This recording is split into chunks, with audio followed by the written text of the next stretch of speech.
कि पेट में बच्चा कैसे बनता है, कौन सा समय प्रेगनेंसी के लिए सही रहता है और क्या आपने ये सोचा है कि पेट में बच्चे के 3 महीने बाद अबॉर्शन क्यों नहीं किया जा सकता।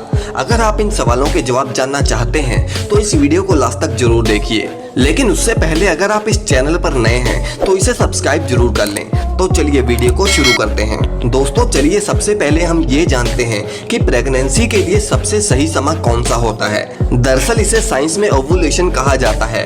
ये पीरियड्स के 6 से 14 दिन के बीच में होता है, यानी इसके 1-2 दिन पहले संबंध बनाने से प्रेग्नेंट होने की संभावना बहुत ज्यादा होती है। इस समय स्पर्म के मिलने से फर्टिलाइजेशन के चांसेस बहुत ज्यादा होते हैं। इसके 5-6 दिन बाद ही वो सतह पर जाकर चिपक जाता है, जिसे इम्प्लांटेशन कहा जाता है। अब बात करते हैं कि महिला को ये कैसे पता चलेगा कि वो प्रेग्नेंट है। दरअसल अगर पीरियड्स के चौथे हफ्ते बाद भी दोबारा पीरियड्स नहीं आते तो प्रेगनेंसी का टेस्ट करना चाहिए। जैसे जैसे भ्रूण का विकास होता है उसके आसपास पानी की एक थैली बनने लगती है जो बच्चे के लिए तकिए का काम करती है।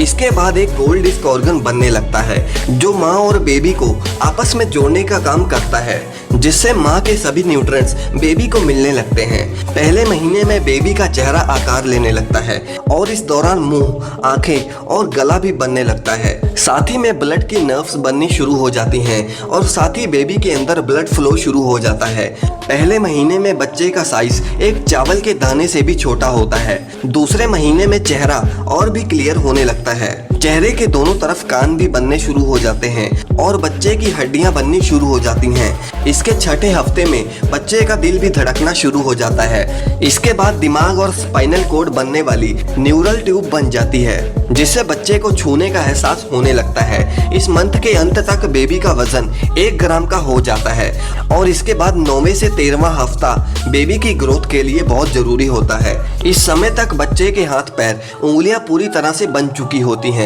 इस महीने के अंत तक हार्ट, आर्टरीज और यूरिनरी सिस्टम काम करना शुरू कर देता है और इस फेस में बेबी आंखें चढ़ाना और मुंह बनाने जैसे एक्सप्रेशन देने लगता है। अब बेबी के विकास होने का पहला चरण 3 महीने में पूरा हो जाता है और इसीलिए अबॉर्शन के चांसेस खत्म होने लगते हैं। तीसरे महीने के लास्ट में बेबी का वजन 4 ग्राम तक हो जाता है। अब इसके बाद सिर्फ माँ ही नहीं बल्कि बच्चा भी माँ से जुड़ा हुआ महसूस करने लगता है और इसीलिए डॉक्टर तीसरे महीने के बाद अबॉर्शन की सलाह नहीं देते। अब बेबी सर घुमाना और अंगूठा चूसना शुरू कर देता है। यही वो फेस है जब डॉक्टर बच्चे की धड़कन सुन सकती है और डॉक्टर आपको डिलीवरी की तारीख दे देते हैं। इस समय बच्चे का वजन करीब 100 ग्राम तक हो जाता है। 5वें महीने में सर के बाल बनने शुरू हो जाते हैं। इसके अलावा बेबी के सर पर एक वैक्स की कोटिंग होती है जो जन्म के समय झड़ जाती है।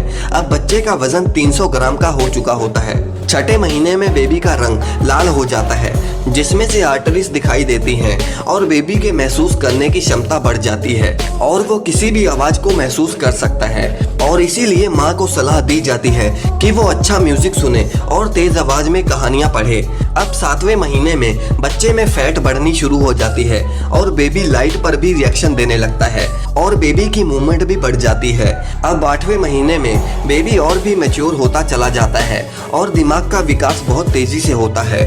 इसमें फेफड़ों के अलावा सभी शारीरिक अंगों का विकास हो चुका होता है और बेबी अक्सर किक भी मारता है। इस महीने में बेबी करीब 2000 ग्राम का हो चुका होता है और लंबाई 42 सेंटीमीटर होती है। 9वें महीने में बच्चे के फेफड़े भी पूरी तरह से बढ़ चुके होते हैं और इसके साथ साथ आंखें झपकाना, सिर घुमाना, हाथ से पकड़ना, ये सभी चीज़ों की क्षमता भी बढ़ने लगती है। अब इस महीने में पेट में जगह कम होने की वजह से बेबी की मूवमेंट कम होने लगती है। इस समय बच्चे का वजन करीब 2.5 किलो तक का हो जाता है और इसके बाद ही जब डिलीवरी का समय आता है तब माँ को दर्द होना शुरू हो जाता है। अब बेबी पूरी तरह से बाहर आने के लिए तैयार होता है। जन्म के समय नॉर्मल सिचुएशन में बेबी का सर पहले बाहर आता है और फिर धीरे धीरे बाकी का